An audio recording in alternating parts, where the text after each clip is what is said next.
council, Lord. We're thankful for the opportunity to serve our city, and we pray that the decisions made here tonight is going to be in the best interest of everyone.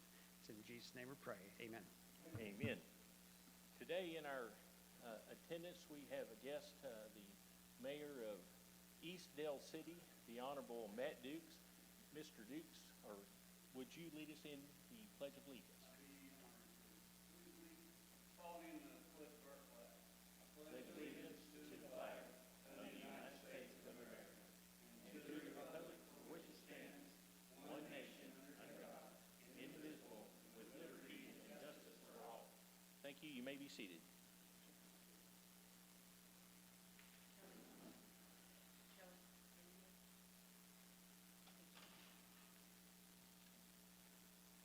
Okay. We now move on to the public and council input in the non-agenda items. If there's an item that you'd like to address the council with on a non-agenda item, and the first item I'd like to bring up is our visiting mayor, Matt Dukes. Matt, welcome to Del City. Well, thank you, Mayor. I appreciate it. I'm Matt, I'm the mayor of Del City. East Del City. I'm here to serve a little bit of humble pie. As you know, we had a small football game a couple nights ago. Magnificent football game. In your and Midwest City got their eyes beat shut. But, you know, if we go back and track the history of this ball game, it's gone back for many decades. And so it doesn't bother me that much to come over to my sister city and serve a little bit of pie. This is a result of a small wager me and the mayor had. And Mayor Eason and I have been friends ever since he came into office. Yes, sir. And actually it started with Ken Barclay. I used to give Ken a lot of trouble, especially when at the end of the presentation I would tell everybody to shop Midwest City, and I thought Ken's head would come off every time I said that. It's all in good fun, but I'm here to serve the mayor and the city council some pie. Now, Mayor Eason requested some pie, so I went to our Sam's, the first Sam's in the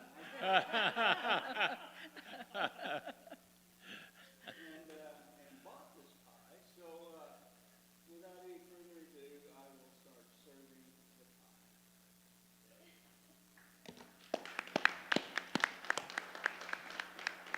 I'll leave Matt. it to your place. I brought plates. Just Uh-oh. Matt, you're a class act. We appreciate you. well, I appreciate you guys. And if you don't know, it's always been my position since I've been on council that every municipality needs to work together in order to solve problems. Agreed.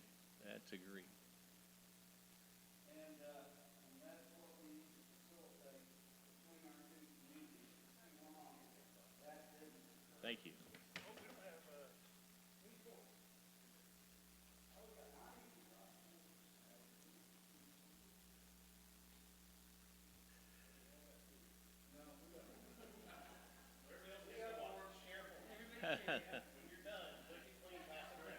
I will. All right, very good. So, Matt, when you go back to the East Del City Council, would you give them our best wishes and tell them that we're looking forward to the next football game? Well, we're not, but now, there is a good possibility, as you know, I have two relatively large schools in my town. And there's a possibility that we may be doing this again in Colorado, relatively in the state playoffs. So, I'm fully expecting that to occur. I think that will be a great opportunity for you to buy some more pie. Well, we may switch it and go to wings.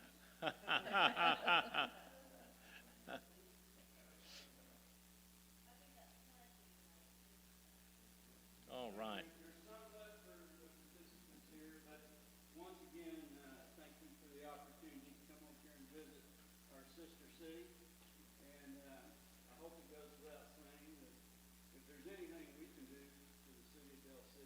let us know, and I'll be the first to take the lead and make sure it happens, so. Thank you, Matt. I hope you guys have a good night, and shop, as I said.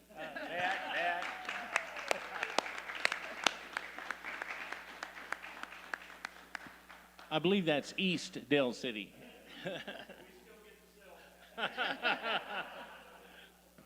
Thank you, Matt. All right. Is there anybody else that brought pie tonight? No? Walter, close. He brought donuts. It's hard to compete with pecan pie, but I've got Krispy Kreme donuts for anybody that wants them. And this is to celebrate Dell City taking action and cleaning up the gutters along Reno between our border with Oklahoma City and Sooner Road. It looks much, much, much, much better. And I'm really thrilled to see that. We've already had the party out at Public Works, so this is for all of you that help make stuff happen in Dell City. Thank you. Thank you, Walter. Is there anybody else that would like to address the council on non-agenda items? Yes, ma'am. Step up to the microphone, state your name and address, please. My name is Jasmine Peterson. My address is 3001 Denford Terrace, Dell City. Okay. Hi. I'm looking at my ward rep because I think this might be a ward rep situation. The Welcome to Dell City sign at the corner of Bryant and 44th. Total eyesore. We really need to do something about it. And also, could we reclaim our sidewalks from 44th to 29th? It's still an issue. And there's a water problem on the Oklahoma City So side. what was it about the sidewalks? We need to reclaim them. The grass is The grass is overgrowing. coming- Yes. And all along the street is really needs to be cleaned up. Mhm. And there's a water issue on the Oklahoma City side, which is spilling down into, I think it's Simmons, with the little cul-de-sac, we have the little island there, and it's really contaminated. But the leak is on the Oklahoma City side. Is this on the, along Bryant, It's on Bryan. Bryant coming down? Yes. And you're aware, Craig, or? Okay.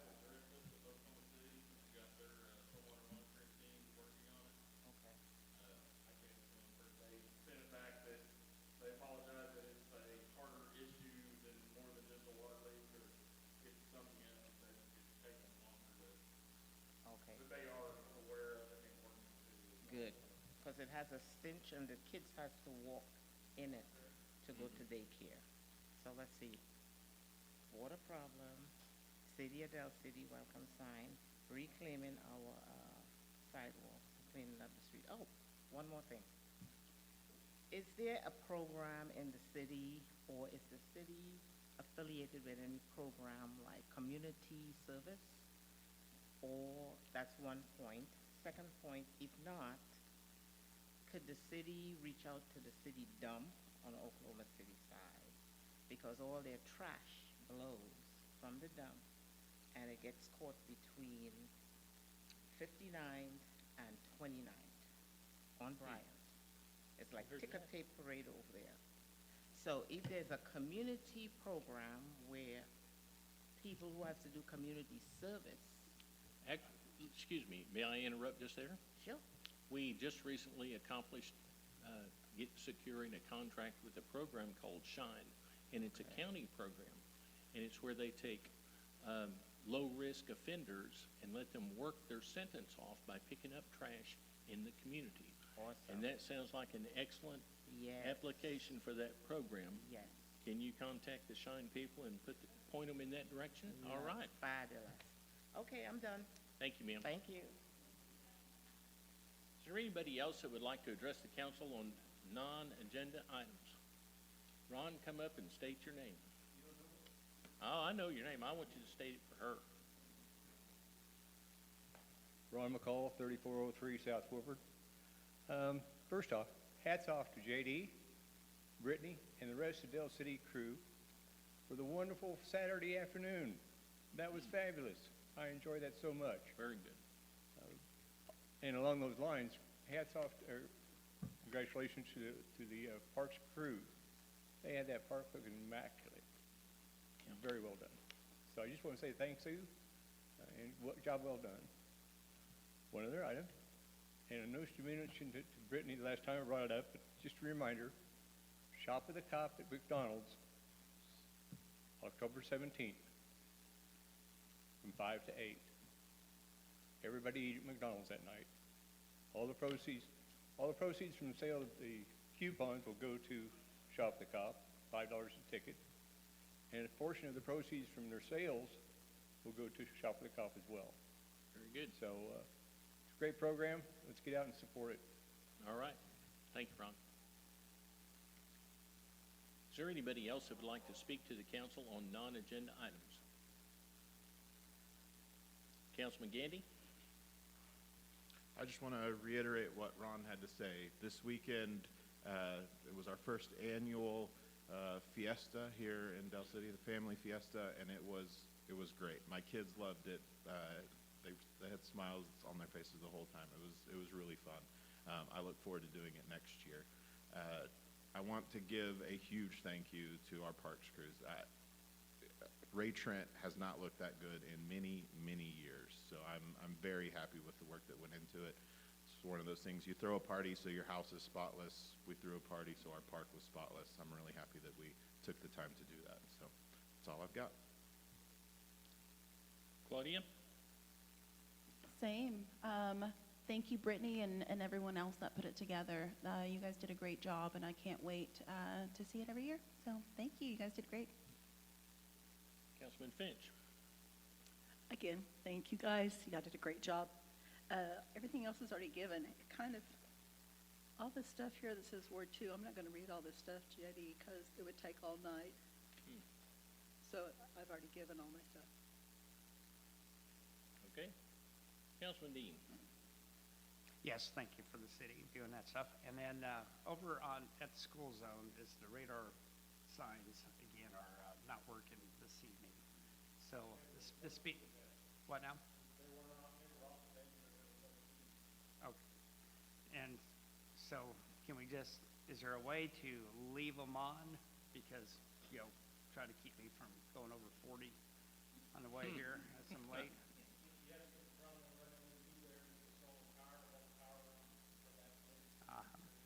Okay, thank you. All right. And I would also like to say thank you to Brittany and all of her crew. That was a great event. I don't think the old rocket ship has ever looked as nice as it did this weekend. And the pavilions being painted, it really brightened up the park. So, Do we have is that pictures? Kelly that I should be saying thank you to? Kelly and Hatfield. Do we Okay. have pictures of all of the different colors that rocket has been? I remember when I was really little, it was silver and yellow, I think.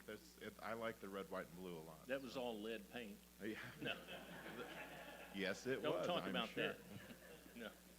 Okay, well, thank you, guys. You had a great event. Next year's going to be better. I understand we're going to combine the car show that was going on at Reno and Sooner with the Fiesta.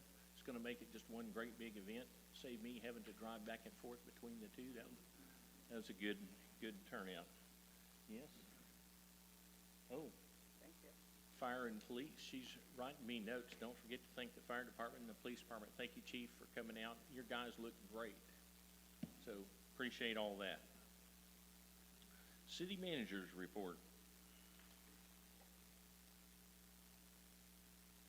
So first I want to apologize. So we now have a city manager report physical again because I've been sending them in on Dropbox and realized I haven't shared the Dropbox with anybody. So I've been sending reports to myself for a few weeks. So I apologize for that. We're going to get back to getting that fixed. But a couple of things to go over. I want to give a special shout out to all of our department heads. They completed strategic planning meetings with me. They were half-day events where they were stuck into they were locked into a small room with me. Look at Kelly, she can see all of them. They're going, yeah, we were. And we went over all of the good and the bad and the ugly because this city has got some amazing things going on and we'd like to see it continue. So you're going to see some changes coming up over the next couple of months based off of the conversations that we've all had. So I just want to give a great shout out to them because these planning meetings have been incredibly helpful for me and it's going to be incredibly helpful for future budgeting and other project plans that we have coming up. A couple of other things I want to bring up. The Assistant City Manager and myself will be going to the Municipal League Conference on Wednesday and Thursday of this week. We will both be in different training classes, so that'll be here in Oklahoma City. If you need anything, please text us and we'll get back to you in between classes, but that is coming up this Wednesday and Thursday. There is a joint meeting of the Planning Commission and the City Council next Tuesday night, the 26th, at the Dell City Community Center. We have the first draft of the comprehensive plan complete for you all to review. You'll be getting it probably tomorrow, I believe, from Half Associates to give you 1 week to review it. The city planner, the community development director, and myself have already reviewed it. We have got some great things that are going to be revealed in there. Mayor, I've given you a small sneak peek of it a little bit, Right. and I've got a few sneak peeks I'll be sending to each one of you based off of the things that you all have wanted to see. We are very excited about that up and coming.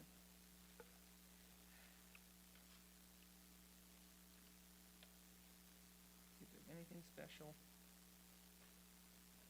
Two other upcoming events, so I do want to give a great shout out to everyone, police, fire, public works, Brittany, and the rest of the team on how great the Family Fiesta went this Saturday. An incredibly special shout out to the Midwest City, Dell City, and Tinker Command Vehicle for providing air conditioner inside of their command vehicle. As you all know, when you texted me wondering what was going on, I was like, I am safe and sound inside the trailer. I loved it. So we got to bring that out more often. But we do have the Dell City Chamber is hosting a luncheon with the Insurance Commissioner coming up on Monday, the 25th at 11:30 at the Community Center. A notice of gathering has been posted if you all would like to attend. And then we also have the annual Dell City Chamber auction coming up on the 28th at 5:30 in the evening. So we do encourage everyone to attend. Bring out your 1970s clothing. Yes, absolutely. And that's all I have. Very good. City Clerk's report. We received our sales tax for the month, and since this time last year, our net sales tax has increased at 2.49%. That's $26,088.63. The use tax has also increased at 32.02%. That's $42,079.80. The tobacco tax had a slight decrease at $1,170.20. And the hotel tax had a slight decrease also at $524.22. Okay, very good. Move on to item number 6, the consent docket. Discussion, consideration, possible action to approve the following items by unanimous consent with one motion. Item A, minutes of September 5th, 2023, regular meeting of the council. Approved minutes of the regular meeting of the council for September 5th, 2023. Item B is budget amendment. Approved budget amendment for fiscal year 2023-2024 as shown in Exhibit A to the council agenda. Do I hear a motion? Make a motion, we approve items A and B as written. Second. We have a motion and a second. Is there any discussion? Take the vote. Councilman Gandy. Aye. Councilman Brown. Aye. Councilman Finch. Aye. Councilman Dean. Aye. Mayor votes aye. The motion carries. Item number 7 is a monthly update from the fire chief.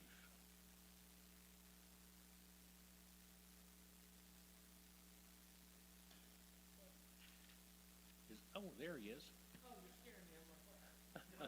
No, I'm looking at the police chief and going, where's the fire chief? There he is. He slid in. Okay. Discussion, consideration, possible action to approve receiving a monthly update from the fire chief. Do I hear a motion? I'll make a motion to approve a monthly update from our Fire Chief Purcell. Second. We have a motion and a second. Is there any discussion? Brandon, I didn't see you come in. I was a little worried there for a second. Okay, no problem. Let's take the vote. Councilman Finch. Aye. Councilman Dean. Aye. Councilman Gandy. Aye. Councilman Brown. Aye. Mayor votes aye. The motion carries. Chief, what do you got for us? So I'm going to try to top pecan pie, but I don't know if I can, but I'll try to give you an oh wow. So I always provide monthly stats, but I wanted to put a little bit more into the stats that we provide. And this is just kind of a little FYI through August so far. We've had 56 total fires, and that represents about 1.9% of our overall call volume. 1.9%, keep that in mind. So that includes our structure fires, car fires, any type of fire. And when we look at our fire loss and what we saved, that's kind of judging how good of a job did we do. So when we took those 56 incidents, we looked at what the property and the contents value was, and it was close to $9.6 million, so about $9,575,000. Our loss was $469,000. So our save was right at 9.1 million. So if you want to kind of look at a return of investment, I think what we're investing, what the city invests as far as our budget, our equipment, our personnel, we got a pretty good return of investment. That's just through August of this year. And that's all accomplished through all the different divisions that we do within the department. So of course our biggest is operations. They're responsible for responding on the fires, the medical responses, hazmat, et cetera. But we've got to throw in our Fire Prevention Bureau, and that is Z and Skip, doing the plan reviews, doing the code enforcement, I guess, looking at life safety, the training division, so the amount of training that we put in, as well as the administrative side of things. Everything is geared towards operations. So right now we're sitting about the same as last year. There's about a difference of 16 calls from this time last year. Our mutual aid that we've provided, we're at 34, and we have received 12 year to date. So on an average, we're helping other cities, other jurisdictions about 4 times per month, and still maintaining a pretty good response time of 4 minutes, 39 seconds. This past month, we've been pretty busy with preparing for football games and events and stuff like that, and that's occupied quite a bit of our time. But it's all in the name of public safety. And I know Mayor Dukes mentioned this, the coordination between cities. So happens this Wednesday, we're bringing back the Mid-Dale Tinker Coordination Group, and we're meeting at 2 o'clock at REOC. That's police, fire, EMS, emergency management, and the 911 centers of all 3 jurisdictions are going to be meeting, kind of going over operations, communications, training, all those good things that works with collaboration. So that's this Wednesday at 2. We had, last month, or earlier this month, we had 10 firefighters and 4 police officers did the 9/11 stair climb downtown Oklahoma City. It's 110 floors in honor of the FDNY and the NYPD, those that lost their lives at 9/11. I've received an email from Melissa later last week asking if we were looking at receiving a reimbursement check. And we were told to kind of be on the lookout. State was in the process of trying to get their share of funds, of the state funds, back to the locals. And so I want to give you another oh wow. So we received our check for $47,717.19. And so I had to kind of go back and dig through. There's two grant portals. I have FEMA and then the state grant portals. And it was deep in there hidden. But this is the state portion of the ice storm debris removal. So normally, in a federally declared disaster, presidentially declared disaster, it's a 75% federal, 12.5% state, 12.5% local.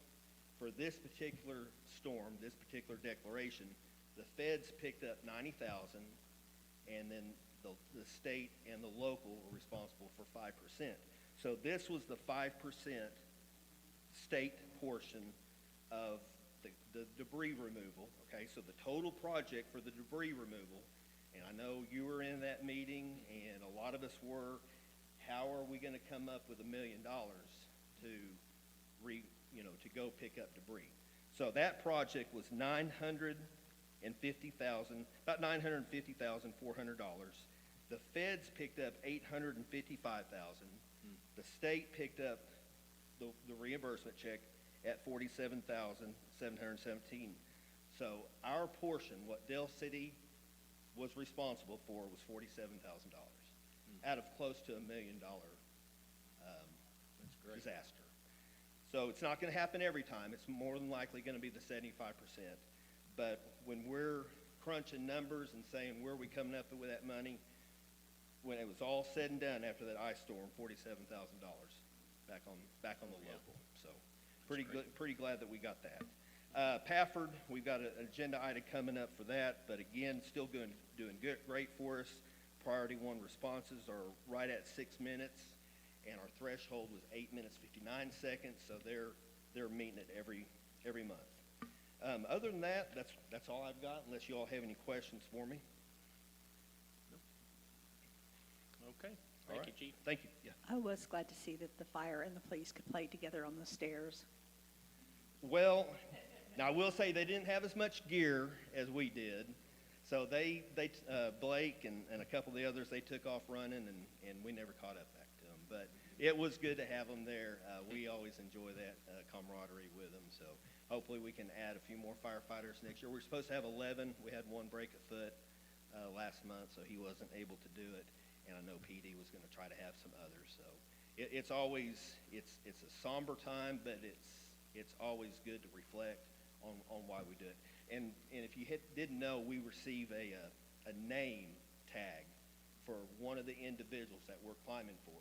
So every firefighter, police officer, EMT is carrying their accountability tag for that individual. Once we finish our 110 floors, we go to the accountability board and put it on there to remember him or her. Wow. Pretty important, yes. Thank you all. All right.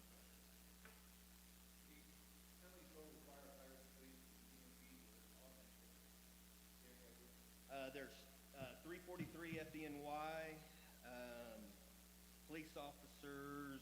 I'd have to go back and look. I want to say it was, it was close to 70. EMTs, maybe 17. This year they started adding civilians to climb, and they honor the different flights that crashed. And so they honor 2 of the aircraft that crashed. And so we had a lot of running clubs and just different civilians climb with us. So they try to put civilians with the groups as we climb. So. Yeah, it was definitely in that range, definitely. And Leadership Square was very generous in allowing us to use their facility, and we look forward to it again next year. So, thank you all. Thanks. Move on to item number 8, contract renewal for ambulance, Pafford EMS of Oklahoma Incorporated. Discussion, consideration, possible action, approve or deny renewal of the ambulance service contract with Pafford EMS of Oklahoma Incorporated at an annual subsidy of $360,000. Council to approve a renewal contract for 2 years from October 1, 2023 through September 30, 2024 of a 4-year contract. Year 2, we're authorizing year 2 of a 4-year contract. Authorize mayor to endorse same. Do I hear the motion? Make a motion that we approve the annual subsidy of $360,000, approve the second of 4 years for this contract, and authorize mayor to endorse the same. Second. We have a motion and a second. Is there any discussion? Take the vote. Councilman Gandy? Aye. Councilman Brown? Aye. Councilman Finch? Aye. Councilman Dean? Aye. Mayor votes aye. The motion carries. Item number 9 is assess abatement costs to property owners. Discussion, consideration, possible action to approve and ratify assessment costs in the total amount of $9,268.16 to property owners for cleanup of property previously abated in accordance with the Del City Code sections 13-106 through 13-114. I'll now read the properties. Property number 1 is 3300 South Sunny Lane Road. The total expenses, let's see, the owner is CP Management LLC. The total expenses are $869.54.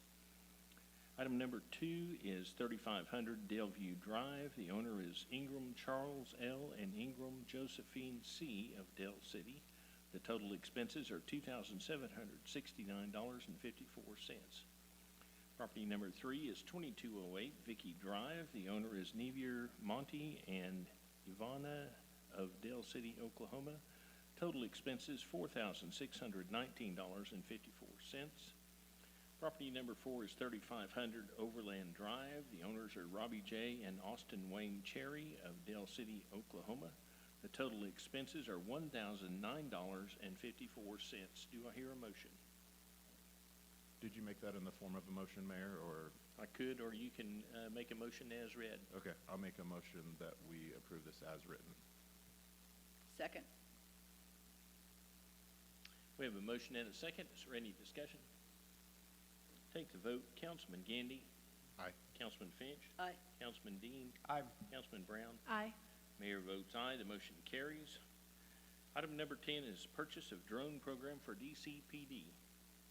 Discussion, consideration, possible action to approve or deny the purchase of 7 drones for usage by the Dale City Police Department in an amount not to exceed $48,500 from American Drones LLC. The drone program will be used by the police department for patrol and investigation purposes, as well as by the Economic Development Department for real estate projects and special events. Do I hear a motion? I'll make a motion to approve the purchase of 7 drones for use by the Dale City Police Department, not to exceed $48,500 from American Drones LLC. Second.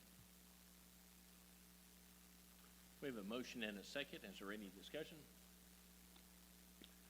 Take the vote. Councilman Finch? Aye. Councilman Gandy? Aye. Councilman Brown? No. Councilman Dean? Aye. Mayor votes aye. The motion carries.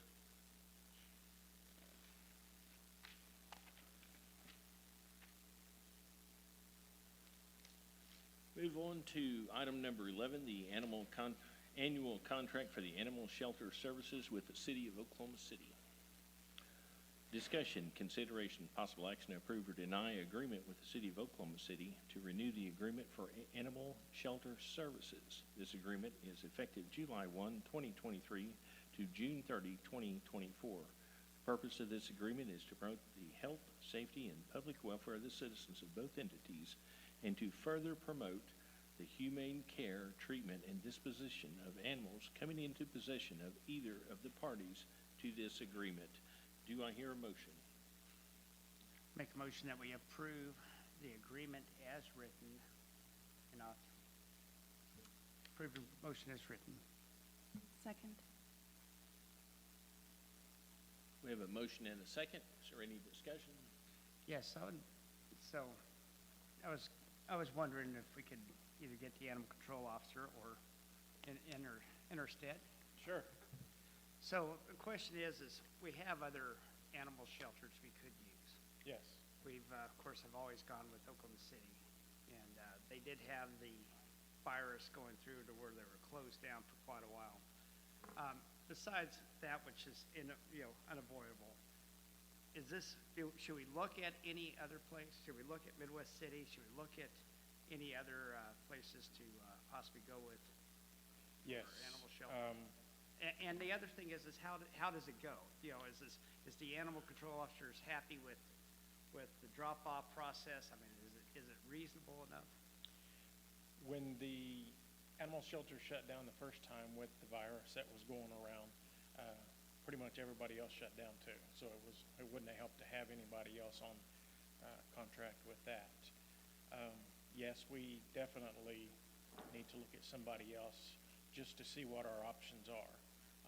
I don't know if you got it or not, but they got notice from Oklahoma City that their prices are going up on the contract next year. $85 an animal up each time, so it's significant. We're already spending quite a bit every month on it with the amount of animals she's picking up and taking in there, and the public is taking in there and dropping off that we're getting charged for. So it's expensive. Her process is pretty easy. Even some of my officers have on occasion had to take an animal over. They recognize we have a contract with them, and we have a priority. If they, primarily right now with the virus going on, if it's an injured or aggressive animal, there's no questions, they're gonna go ahead and take the animal, from us on that. They're shying away from taking just strays up right now, just simply to try to control the virus and get that back under control. So there is some of those hesitations on that, but she will have priority. If she brings one in there, they see her, she gets to go ahead, fills out some paperwork, she has all of her contacts in there, gets the animal in, gets right back out as soon as she can. So yes, it's a pretty easy process for her. And even for the officer to take one over, it comes pretty easy for them too. And we're only able to bring the animals over there during work hours? Yes.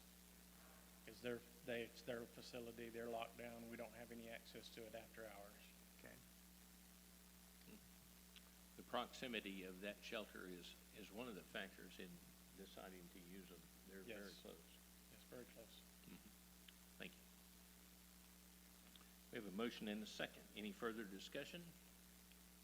Take the vote. Councilman Dean. Aye. Councilman Brown. Aye. Councilman Gandy. Aye. Councilman Finch. Aye. Mayor votes aye, the motion carries. We're going to put the executive session off until after. I would entertain a motion to recess. You want to go to the EDA? Make a motion, we recess to the Economic Development Authority.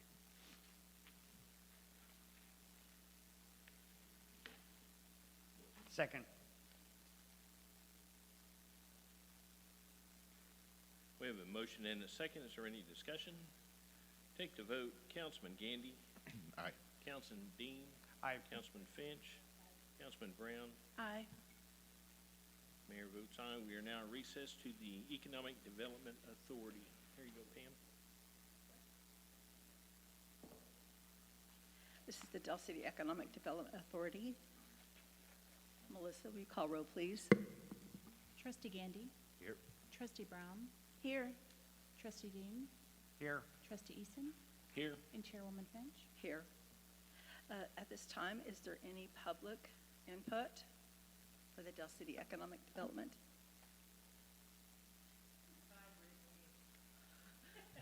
Hold, please.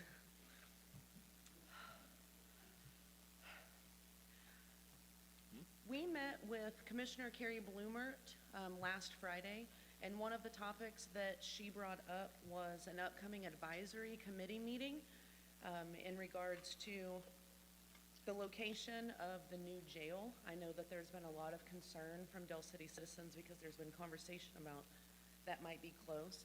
She wanted us to let everyone know that that meeting is September 26th at 1:30 p.m., and that will take place at the Oklahoma County Commissioners Room at the courthouse. Any citizen is welcome to appear with public comment. If you cannot make it to that meeting, she did provide an email address, and that is publiccomment@oklahomacounty.org. We will also provide this information on social media. If you do email, she just asked that you specify the email is regarding the new jail location in the subject line, since that email address is used for any public comment of anything that the committee meets about. That's it. Thank you. Any other public input? Any trustee input? Nothing? Okay. Item 5, consent docket. Discussion, consideration, possible action to approve the following items by unanimous consent with one motion. A, minutes of August 21st, 2023, regular meeting of DCEDA.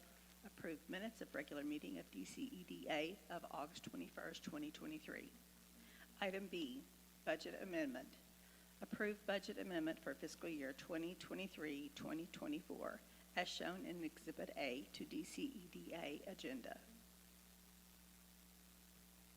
Make a motion, we approve items A and B as written. Second. Any discussion? None? Take a vote. Trustee Gandy? Aye. Trustee Brown? Aye. Trustee Eason? Aye. Trustee Dean? Aye. Chair votes aye. Motion passes. Chairman, I might point out that you skipped over to item number 4. I'm sorry? You skipped item number Manager's 4. report. Oh, I'm so sorry. Thank you. Item 4, manager's report. I'm sorry, JD, don't cry. Thank you. I just wanted to give two quick updates. One is on the Road Ranger property where we are working on remediation. We did receive approval from the Corporation Commission that they will activate their indemnity fund. The number usually stops at $500,000. We got authorization on Friday that they will go up to $2.5 million to help us remediate. So while I hope it does not go that high, I greatly appreciate that and want to make sure you all know the remediation will begin November the 1st, and they're hoping to have something done by November the 30th to give us some information back. So given the fact that Christmas time and all the different holidays will happen around then, we should have a solid plan in place by the end of December, beginning of January, to get that remediated and move forward on their projects. Nice. Thank you, JD. Item 6, any trust input? I'll make a motion that we adjourn to DCMSA. Second. Take a vote. Trustee Gandy? Aye. Trustee Brown? Aye. Trustee Eason? Aye. Trustee Dean? Aye. Chair votes aye.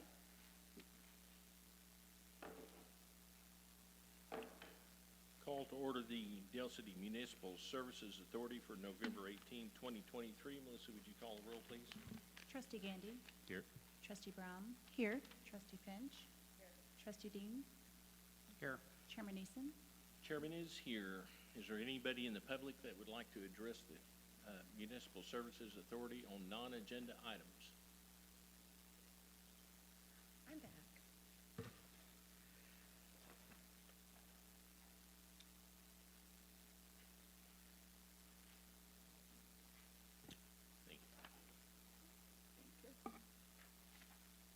you. So we've made a lot of announcements that we will be handling bulk trash in-house. We finally decided on a plan. I'd like to remind everyone, this is going to be a trial run. This is going to be new to us, just like it's new to you all. Please have a little grace while we, have those growing pains. The plan that we're going to introduce right now is that we're going to break it down into 4 zones based on your utility bill, or your utility bill, I'm sorry. So each zone will get 3 months to choose from. They can call in and request a pickup. You cannot have 2 in 1 month, and that is simply because of the amount of customers in each zone.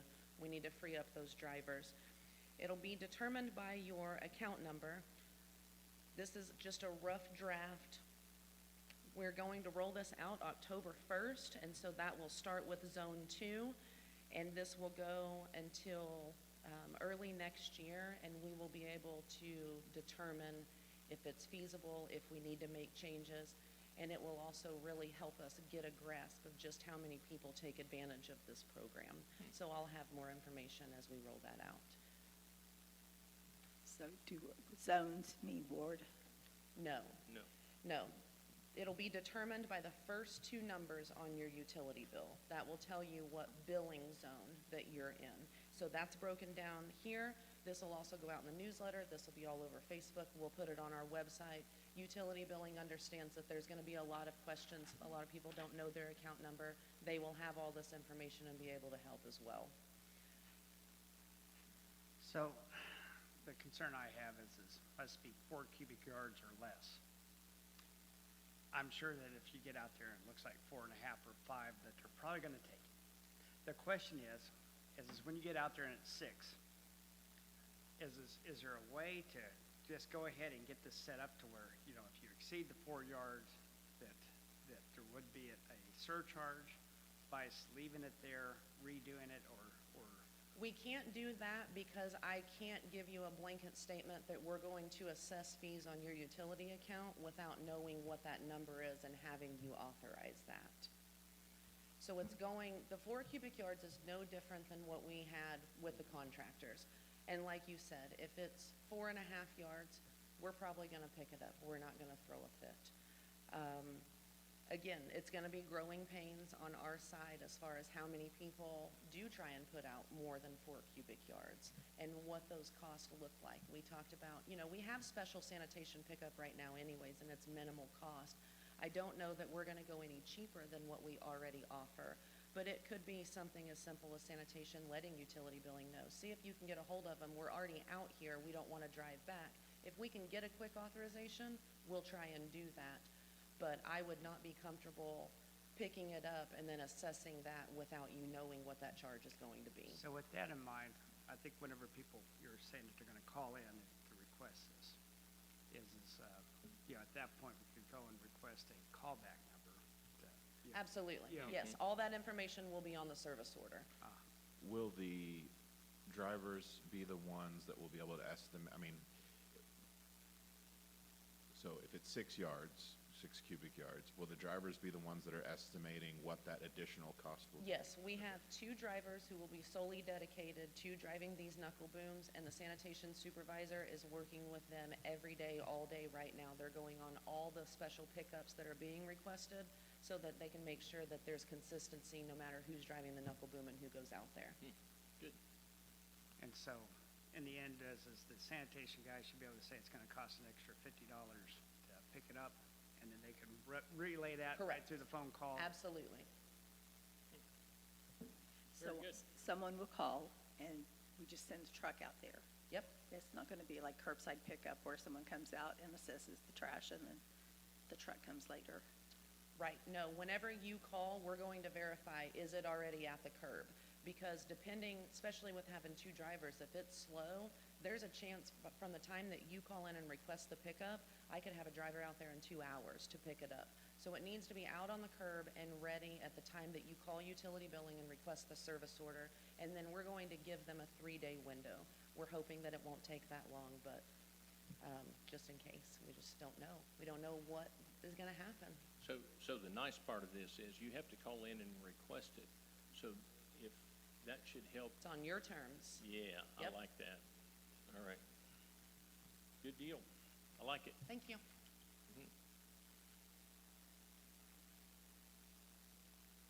Anybody else from the public like to speak on non-agenda items? Trustees? Okay. Moving on to the manager's report. Nothing at this time, sir. Item number 5 is a consent docket. Discussion, consideration, possible action to approve the following items by unanimous consent with one motion. Item A is minutes of September 5th, 2023, regular meeting of DCMSA. Approved minutes of the regular meeting of DCMSA of September 5th, 2023. Item B is a budget amendment. Approved budget amendment for fiscal year 2023-2024 as shown in Exhibit A to the DCMSA agenda. Do I hear a motion? I'll make a motion to approve A and B as written. Second? We have a motion and a second. Is there any discussion? Take the vote. Trustee Finch. Aye. Trustee Gandy. Aye. Trustee Brown. Aye. Trustee Dean. I, Chair votes aye. The motion carries. Item number 6, discussion only. Project update on AMI water meters. Discussion, consideration, possible action to approve or deny holding a discussion only regarding an update on the upcoming AMI water meter project. Do I hear a motion? Make a motion to receive an AMI water meter update. Second. We have a motion and a second. Any discussion? Take the vote. Trustee Gandy. Aye. Trustee Brown. Aye. Trustee Finch. Aye. Trustee Dean. I, Chair votes aye. The motion carries. Brittany, you're up.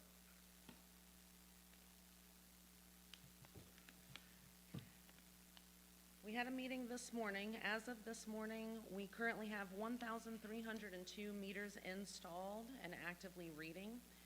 We still have crews out there installing as fast as they possibly can.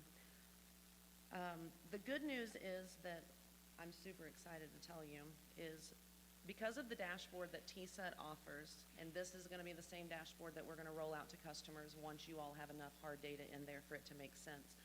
But we've talked about how we can also set parameters on our side to alert us to things like excessive flow, continuous usage, tampering, things like that. So waterline maintenance currently has an continuous flow parameters set. Anything that runs 10 gallons an hour for 24 consecutive hours will alert them. That's a good indicator that someone has a leak. To date, Chris DeRoy, he's the water line maintenance supervisor, he has made contact with between 30 and 40 customers, identifying leaks that some knew about and some didn't. We are getting this data so fast that we are no longer waiting 30 or 45 days, and they're already locked into that cost. So this has been really great. The customers have been very appreciative. We're finally able to take a proactive approach to things like this rather than a reactive approach. We will be working with those customers once a leak is identified. If they can get it fixed within 30 days, we are more than happy to work with them on their bill, kind of as a thank you for taking care of this matter so fast. Do you have anything? Like I said, I've come across a few of these that I went out there, and people have been very appreciative. There's been people that actually leave in their faucets dripping a little bit for a cat or an animal or something like that. And I'm like, yeah, we're aware of it, we're aware. And so we're, letting them know that. But it is picking up every little drop, so we know when it's running, even at that trip, that they're trying to leave their animals, we can see it and let them know. Because a lot of them that I have made contact with, it's so minimal, they didn't really understand or really realize that, like, oh, it's had just a little bit, and like, it's counted for now, but since we know what it is, we can let you know. Everybody's been very appreciative of letting us know about it. And we do have Bruce Beaver here from Smart Earth Technologies. He is the meter side of things. He is more than willing to give you guys kind of a quick walkthrough on the dashboard if that's something that you want to see. You don't have to, no pressure. He has been so great to work with. We've had meetings every Monday at 9. He's staying on top of the installation crew. He's getting us updated numbers. He's making sure that they're staying on task. We've had minimal customer issues. As soon as Bruce is made aware, he personally is going out to those properties with Chris DeRoy, and they are addressing those issues face to face. We want to make sure that the customers understand what we're doing, what the intention is, and that this is a journey that we're taking together. So we really appreciate Bruce. Is that something you guys want? Is there a link to a staging or a playground that you could send, or is it just your login? Okay. Next time you're at City Hall, Yeah, if I'll you just want to come swing in by my early. office, we can play in my office. That's not a problem. I would just like to say that over the weekend, I did see your crew in our neighborhood, and everyone was working together. They were all very polite, very friendly. They did have their T-shirts on. It was the garage sale weekend, so there was a lot of traffic, so I know that they had a lot of people talking with them and asking them questions, but all of them were very nice and appropriate, and I really appreciate that. They were doing a great job out there. That's what we want to hear. Any All right. questions? Very good. Thank you. Thank you.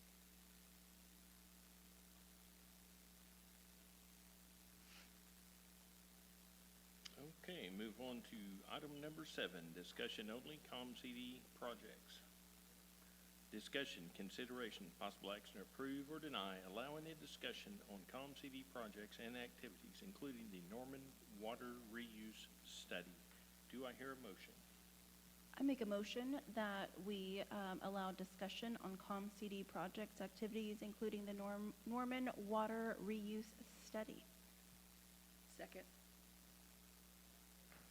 We have a motion and a second. Is there any discussion? Take the vote. Trustee Brown, Aye. Trustee Finch, Aye.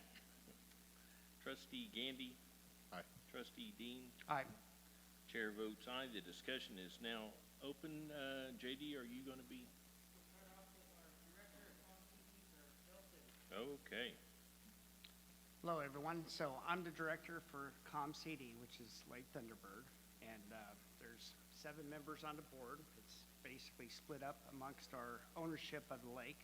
Del City owns approximately a seventh of the lake, and the other 2 cities is Norman and Midwest City. And so on Thursday, September 7th was our last meeting, and we discussed what's called a water reuse project. And I asked some people to come from the city to join us, and we had Ms. Brown came, and as well as Traeger Public Works, and as well as Jay, the water director. So we were all there, and by the way, and so was Miss Amanda Narrant. So Amanda's here. She is the president of the board, and so she's here as well. So what the water reuse is about, you really have to stop and go back to what it is first. So starting off is the concern about the lake is that you end up with what's called a firm yield, which is the amount of water we're all allocated each year. And originally, whenever it was made, the allocations that were given was intended that 98% of the years, or 95 to 98% of the years of the time, we should be able to deliver the full amount of water.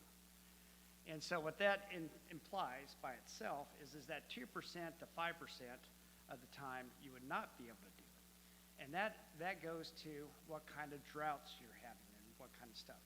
And so Oklahoma is a very young state, and so we don't have much data. And so we're going through and we're trying to find out the best ideas about how long a drought could go on. And so the problem is that we could be at the beginning of a drought right now. Right now the lake's full. And it could be starting, and then the question is when do you know that you're in a drought, and when do you react to a drought? And then after you react to the drought, and that you decide to adjust yields or doing something like that, it says how do you go about doing it? So because of those things, some of the cities, Norman uses all of their water. And so the thought of Norman having to cut back, just throw out any number, 10%, would cause a problem. And so one of the thoughts to adjust or to prepare for such an event is that if we could reuse the water from Norman that they're taking into the city and going through, basically going through their wastewater treatment plant and being treated, it currently goes out the South Canadian River. If a situation was to arise that it was a dire enough thing, the thought is that you could direct some of that water back to the lake. And by that effect is that you could go and keep your firm yield, that you could keep delivering all of the water even during the driest times. So to get to that point, you have to have a drought study, you have to have different things. And we're doing a drought study, which is looking back to prehistoric data, to all kinds of different things, tree rings, these things, to predict how long or how dire previous droughts were to help predict what's going on now. All right, so the concern that I've always had is that Norman was trying to increase their yield, increase the amount of water by reusing the water in this part. The one thing that we learned at the meeting is that that's not the case, is that Norman has said that the idea is in droughts, when the water is low, then they would turn on a special project, send water down to the lake, and then to be able to help keep the yields there. So what was impressive to me was their public works director was saying that basically their current thought was if the lake gets down like 15 feet low, which is significant, and then they would turn it on, and then they would leave it going until it gets to like 1 or 2 feet low. So it's not a continuous time. And that was been one of my concerns. So it's nice to hear that they're considering this only for emergencies. Excuse me, are you saying it's sewer water that they're going to push back in, or potable water, or brown water? Okay, so it is clean wastewater. So this is the interesting part is they've been doing they've been doing realistic studies about this. Okay, so going back 5+ years, and I think closer to 10 years ago, they started considering these things. So this is and my predecessors and different things. And so when they started considering this, of course, we all had, Ms. Finch and I and all the rest had these bad thoughts about this. And what they came up with was that many cities already do this, in different ways. So if you live on a river and your water's coming from a river, this is, these are things that are already happening with how clean you have to get your wastewater before you put it in a river that's going to be downstream. So one of the things that they ended up doing was they got to the point to where the cities kind of made it to where, no, we're not going to do anything at this point, but Norman continued the study. So they got grants, and they got enough grant money to where they actually converted their wastewater treatment plant to start to do a test run. And they were able to go and bring in the different parts of the clarifiers and stuff to show what is your contaminants in the wastewater as it comes into the plant and then as it's leaving. So they were going through that there was, it's not just a one system to where one thing fails, if the coal filters, or, if the charcoal filters failed, and all of a sudden you have dirty water going out. It's a 4 to 5 system, different types of systems that would be caught. And if you did have any kind of failures like that they would be pretty much immediately notified, and then they could send the water instead of going through the pumping process to the lake, it would go back down to the river if they were to have a problem. So going back to, what kind of water is it? So they take, things like phosphates, and they're able to get the phosphates from, let's just say, 100 parts per million to 1 to 5 parts per million. Very, very minimal. And the same way for other things, such, whether one of the difficult ones turns out to be our diet drinks, like aspartame or sucrose. Caffeine. Caffeine or caffeines.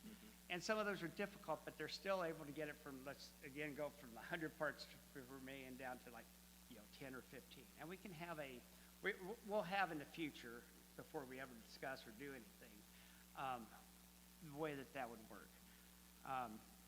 But the interesting part is that they literally changed their wastewater plant with this grant money, and they've done all of this research.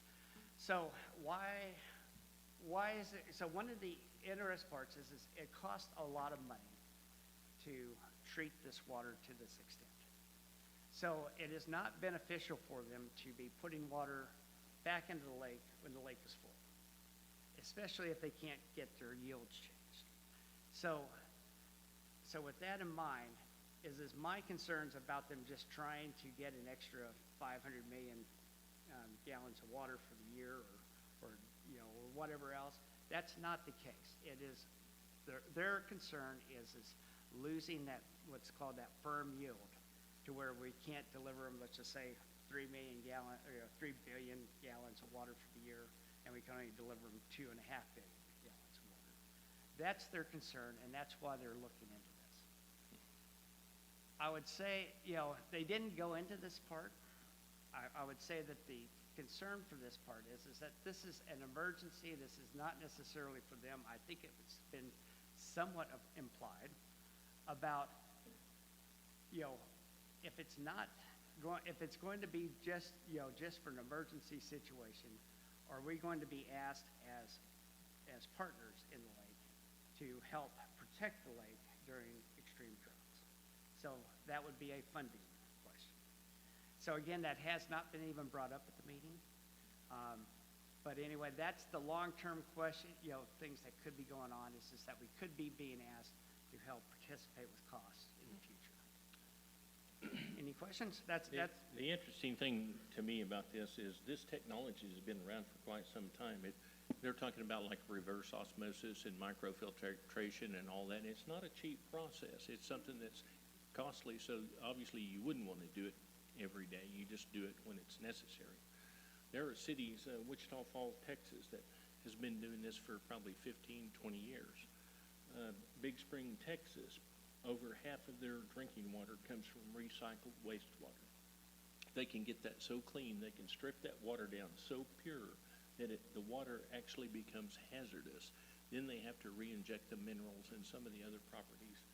The interesting thing for me is if this was to take place at Thunderbird, Thunderbird has a problem with turbidity. Turbidity is the particulate that is suspended in the water that makes the water look muddy, that gives it the name Dirty Bird.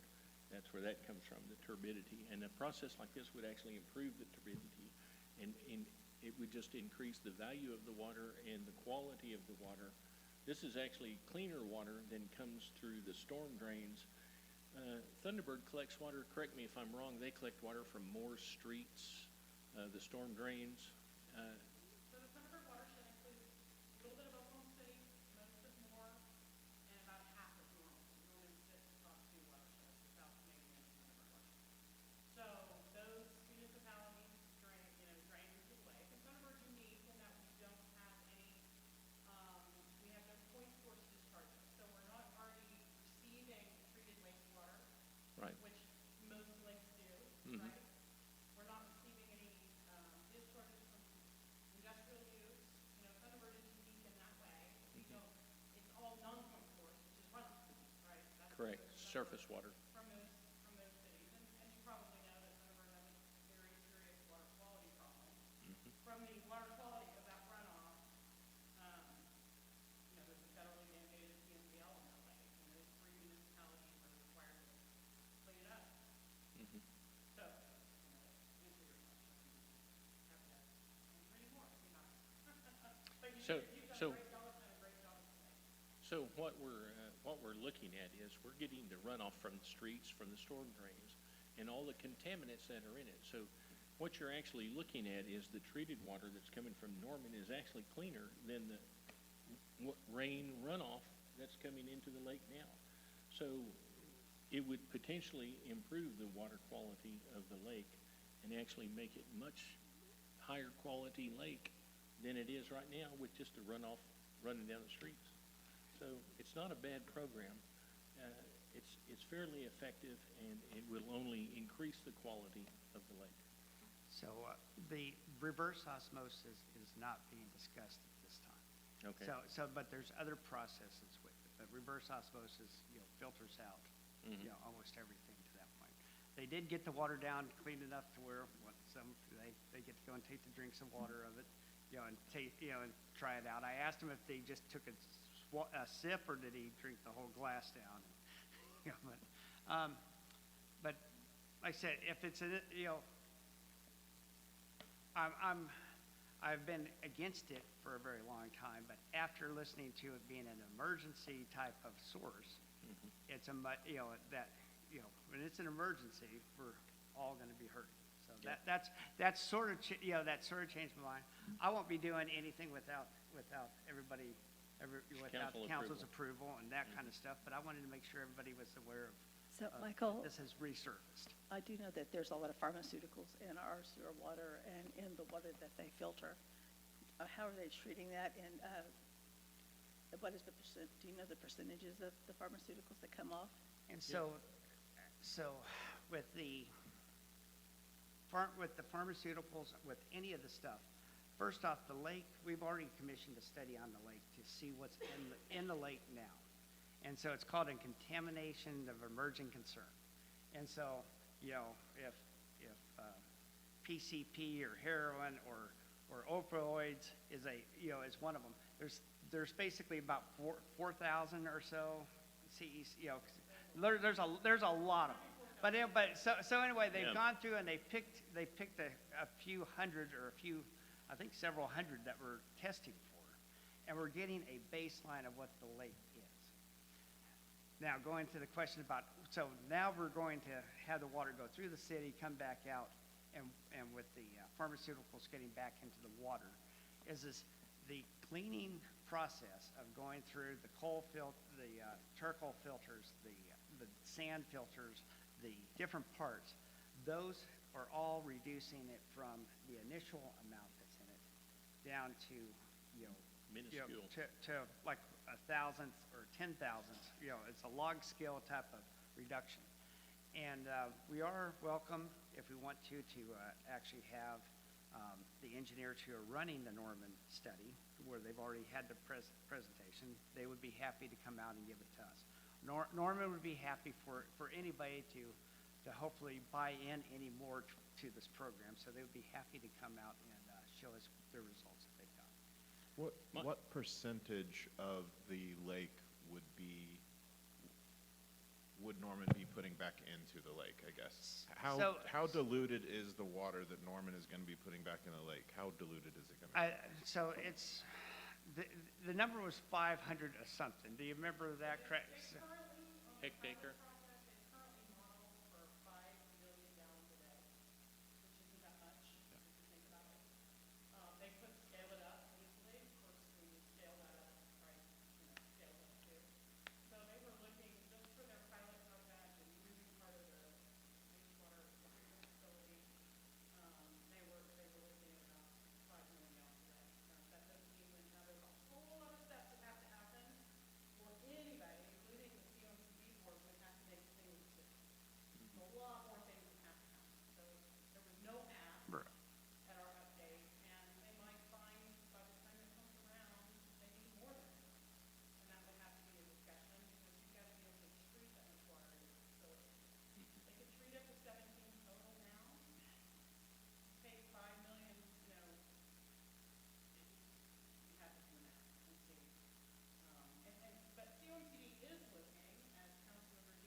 And the interesting part for the lake is that the lake was built in 1960, and so for 60 years later, is all the time the lake is getting filled in.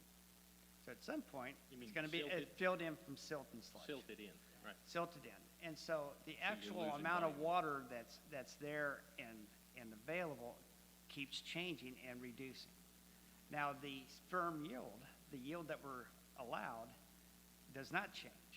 And so thankfully, it doesn't change, because we're talking about whether or not, was it correct or not correct, or this or that. Luckily, the firm yield does not change. And so this is a planning process, that things will change with the lake, and they're just looking in that part. So, Craig, did you have anything else to add to this? That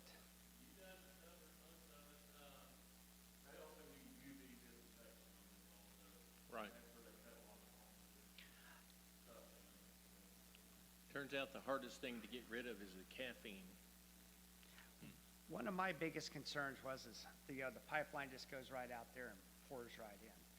And one of the things that they're looking at along with this is to basically build a estuary, wetlands, to be able to have the water go out, spread out, and be able to be naturally irradiated and help to clean up even more. So the estuaries will naturally clean out things just like the sand filter and charcoal filters. But in addition, just like the UV, that the ultraviolet light's used at the plant, then you have the natural UV light of the sun to help kill anything else that's there.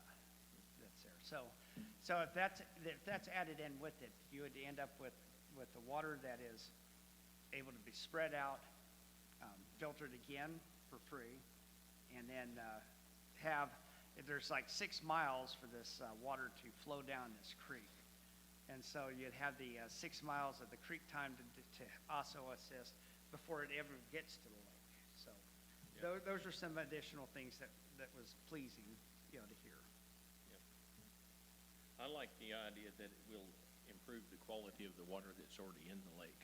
That's a big plus. That's one of the next steps, is to remodel that CMDL with the addition of that water. Mhm. So now they know what that quality water looks like after they've done the advanced treatment Mhm. because of the pilot project. So now they can take that data, and then they can take the environmental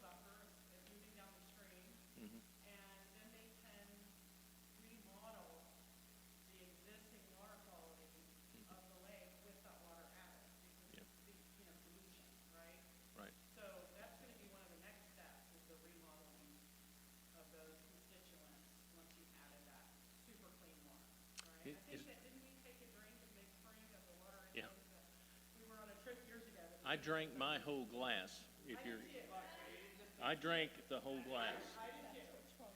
That's what's wrong with me? Thank you. It was just like, I mean, it's like tap water. It was fine. Yeah.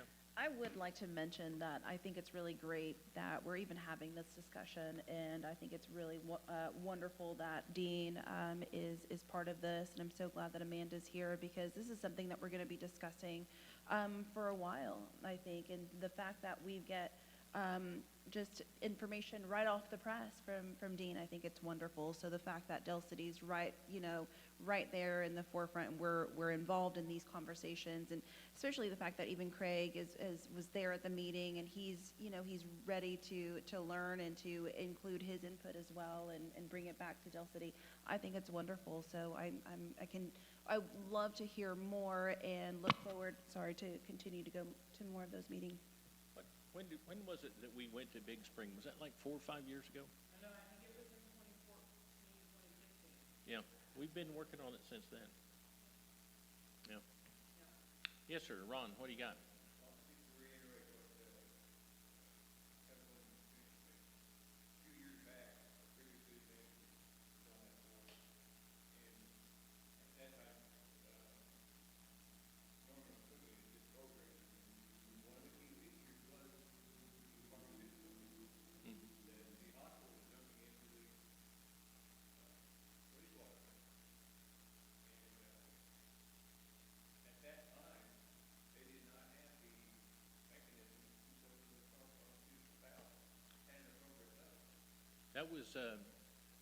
That was the reason for the pilot program that Norman put together, and they tried. How many different systems did they try on that?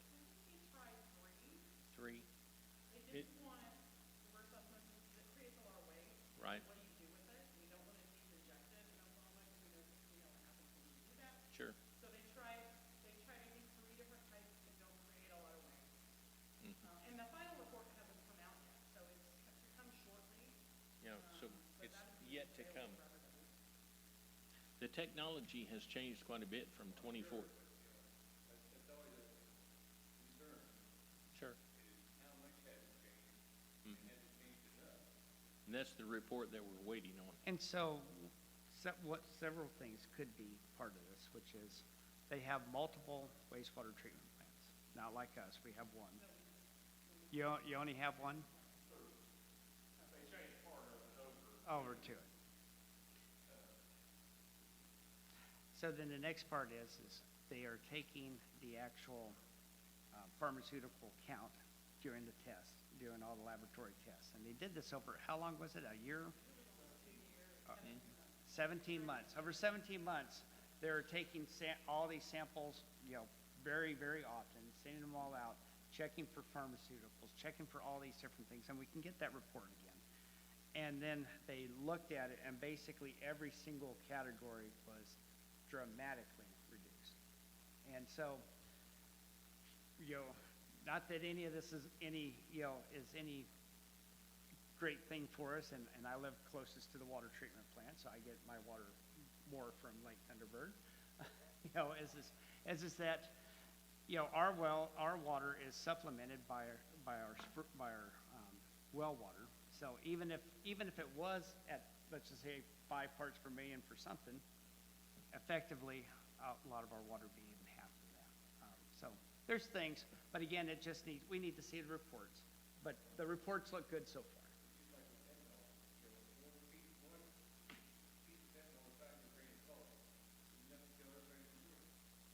And that's an interesting one for me to keep in mind to ask the next time.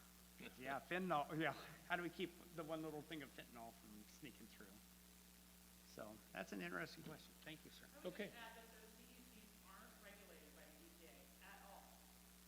But I think Norman has no intention, should things move forward. The whole reason they did the pilot was to see how they can treat water. Because they have no intention on moving forward, and their citizenry would not allow it. They have no intention on moving forward without treating for them, whether they're regulated by them or not. Yep. And I would also add that all utility rate increases in Norman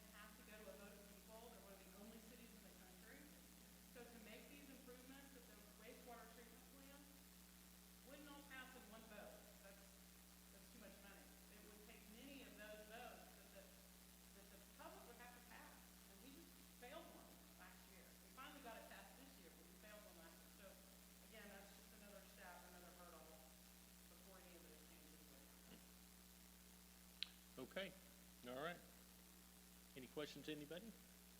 Let's move on. Move on to item number 8, procurement, engineering, and engineering cost removal replacement, west flocculating clarifier mechanisms.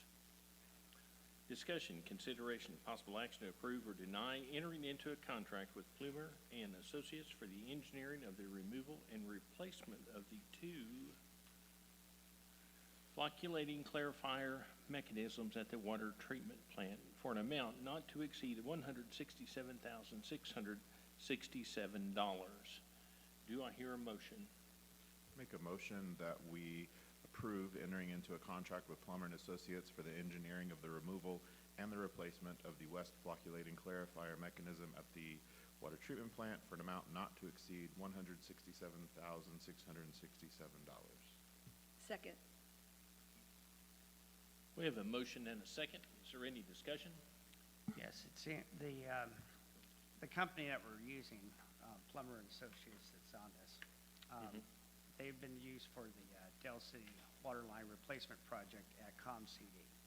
So we do have experience with this engineer with this thing, and they've done a very phenomenal job for us there.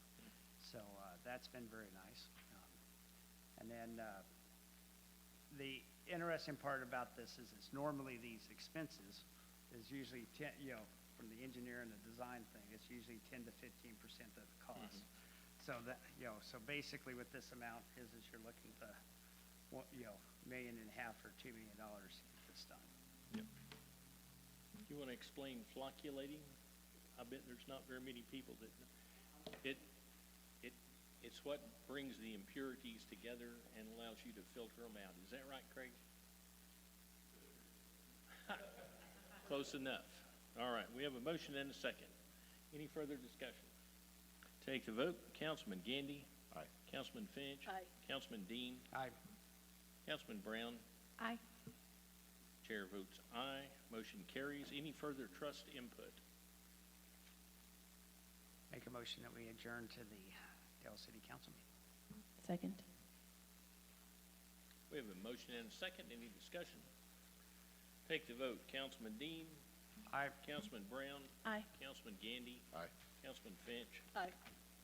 We are now adjourned from the DCMSA. We're going back to the Dale City City Council meeting. And we are at item number 12, executive session. Discussion, consideration, possible action, if any, to approve recessing to executive session pursuant to the Oklahoma Open Meeting Act, Oklahoma Statutes Title 25, Section 301, for the purpose of a discussion concerning the employment, hiring, appointment, promotion, demotion, disciplining, or resignation of the city attorney pursuant to Oklahoma Statutes Title 25, Section 307B1. City attorney, do these conditions meet the quality that we need to have for executive session? Yes, they do, Does it Mayor. qualify? Thank you. It does qualify. Thank you. I would entertain a motion. Make a motion, we go to executive session. Second. We have a motion and a second. Any discussion? Take the vote. Councilman Gandy. Aye. Councilman Brown. Aye. Councilman Finch. Aye. Councilman Dean. Aye. Mayor votes aye.